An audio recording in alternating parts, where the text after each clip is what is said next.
Hey everyone, welcome to Big Flick Energy. With the recent release of the Guardians of the Galaxy Holiday Special, we are now finished with Marvel Phase 4. And I'm not the happiest with what we saw in this phase. It had some highs, it had a lot of lows, but we have to talk about it. We have to talk about where it all fits in to the larger Marvel Cinematic Universe. And today, I want to tell you all the watch order for the entirety of the Marvel Cinematic Universe. So just some rules before I go into this. I am including the Marvel Netflix shows in this. I am not including Agents of S.H.I.E.L.D. in this. I am including the Agent Carter show, even though it was made by the same people from Agents of S.H.I.E.L.D., just because it fits in more smoothly, while Agents of S.H.I.E.L.D., it kind of goes off track in the later seasons, so I haven't fully decided where that stands in the universe. And then something else is I am going to cover the other universes in the larger Marvel Cinematic Universe, like the Sony universe, but I'm not going to go into detail of every film and how each film fits in. I'm just going to say this is when you should watch this universe. So here we go. So we start off in 1942 with Captain America, the First Avenger. This takes place during World War II, and this is when we meet Steve Rogers. This is followed up by One Shot, Agent Carter, which takes place 1 year after the First Avenger in 1943, and it shows how Agent Carter pretty much starts up S.H.I.E.L.D. This is followed up by an Agent Carter TV show that I mentioned earlier is by the same people of Agents of S.H.I.E.L.D., and it takes place from 1946 to 1947. We then go off 50 years later into Captain Marvel. So this film, the end credit, does spoil what happens with Avengers Endgame, so I would say watch the end credit after you watch Avengers Infinity War. So something that happens in this film is we get to see the Tesseract, which we saw for the first time in Captain America, the First Avenger. This is now 2 films where we are seeing one of the 6 Infinity Stones, which plays a huge role later on in the films. We also get to meet this character of Ronan, who we meet later on in the Guardians of the Galaxy movie. So this is then followed up by Iron Man, which takes place in 2010, which is 15 years later. After this, we get to see The Incredible Hulk, which is also in 2010. And just to let you guys know, The Incredible Hulk is one of the few MCU films that is not available on Disney+. I know that they announced that it was going to be available on HBO Max. I'm not sure if that's available yet. But if you want to watch it, it should be there eventually. And if not, hey, pirate it. Go ahead. Who cares? So right after that, we go back to Iron Man and Tony Stark in Iron Man 2, which once again takes place in 2010. After Iron Man 2, we go to One Shot, A Funny Thing Happened on the Way to Thor's Hammer, which takes place right before Thor in 2011. This is then followed up by Thor, which takes place 6 months before Avengers, and we're introduced to the character of Thor and Loki and pretty much all of Asgard. We then continue to One Shot, The Consultant, where we get to see the character of Agent Coulson once again. So this is going to be after Thor. And this will also lead up to the Avengers, the first crossover film, which all of you guys know, and this is where we see Thor, Hulk, Captain America, Iron Man, Black Widow, and Hawkeye all team up, and this takes place in 2012. We also get to see 2 Infinity Stones. Once again, we see the Tesseract, and then we also get to see the Mind Stone, which will play a huge role later on. So we then go into One Shot, Item 47, which takes place after the Avengers, where pretty much these 2 people get their hands on Chitauri technology, and they have to be stopped. So this is then followed up by Thor the Dark World, which takes place in 2013. And this film, although it was not received the best, it did bring up another Infinity Stone in the Reality Stone. So now we have seen 3 in the universe. We then continue to Iron Man 3, the final Iron Man film in the MCU, which takes place in 2013 as well. So in this film, we also get to meet the Mandarin and the 10 Rings organization. And next up, we have One Shot, All Hail the King, where we once again get to see the Mandarin, who some people weren't fond of in that 3rd film.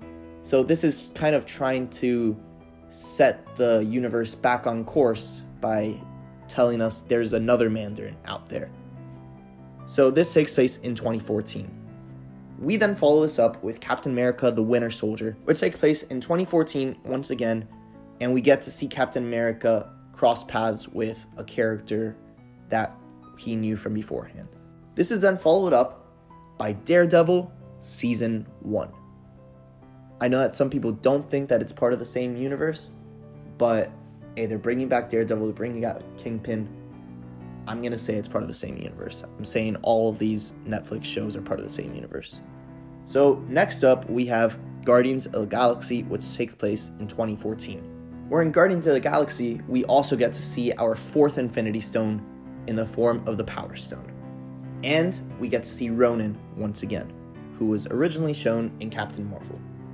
So then we follow this up with I Am Groot, which takes place right after Guardians, and it shows how this baby Groot starts growing into this new character, which we then continue to see in Guardians of the Galaxy Volume 2, which actually takes place directly after Guardians of the Galaxy. So this is then followed up by Avengers Age of Ultron, where we get to meet the character of Vision and Ultron, who get to use the Mind Stone once again. So the stone is brought up in yet another film. This then followed up by Antman, which takes place in 2015, in 10 months before Captain America Civil War. So the next project will be Jessica Jones Season 1, then Daredevil Season 2, then Luke Cage Season 1.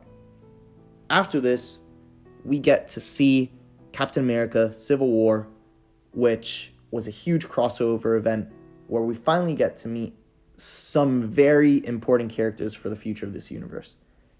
And this will take place in 2016. After this, even though it's part of Marvel Phase 4, we watch Black Widow.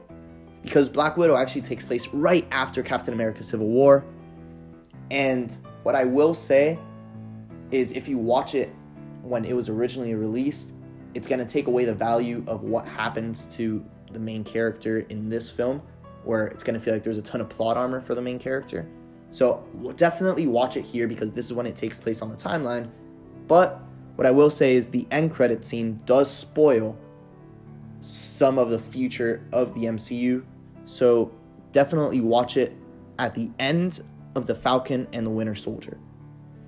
We then continue off to Black Panther, which takes place in 2016, a character we met in Civil War. And this film actually takes place a week after Captain America Civil War.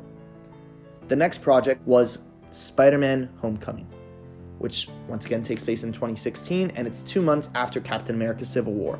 This is then followed up by Iron Fist Season 1, which is probably the most negatively received Marvel Netflix show, which then goes directly into The Defenders. Pretty much The Defenders is like the Avengers of the Marvel Netflix shows, where we see Daredevil, Luke Cage, Jessica Jones, Iron Fist, they all cross over and they make a team. After this, we get to see The Punisher Season 1. We then go into Doctor Strange, where we get to see the 5th of the 6 Infinity Stones in the form of the Time Stone. And we meet this character who will play an incredible role in the future of the universe in the form of Doctor Strange.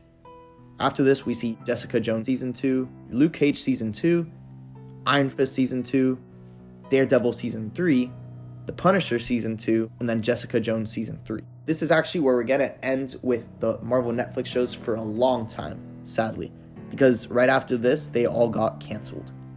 So then we move on to Thor Ragnarok, which will take place in 2018, right before Infinity War, where we get to see Thor, Loki, Hulk, all these characters come back together, and we also get to meet some new characters, and the end of this film will set up what happens in Avengers Infinity War, which takes place in 2018, and this is where we finally get to see all 6 Infinity Stones, and they are eventually brought together.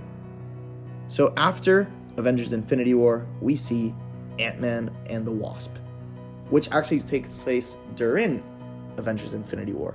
We then move on to the grand finale of Marvel Phase 3 with Avengers Endgame, which starts in 2018 and it finishes in 2023, where we see the deaths of some characters, we see time travel take place, And speaking about that time travel, we have to go directly into Loki Season 1. So I say Season 1 because they already have a Season 2 in the works. So, for Loki Season 1, we get to see time travel once again, but the show eventually delves down into what the multiverse is. And this TV show creates the new multiverse. In this new multiverse, this will lead into a show, Marvel's What If. So, for What If, it takes place in a ton of different universes. So like I mentioned at the beginning of this video, when I mentioned the other universes, I'm going to do it based on the universes themselves.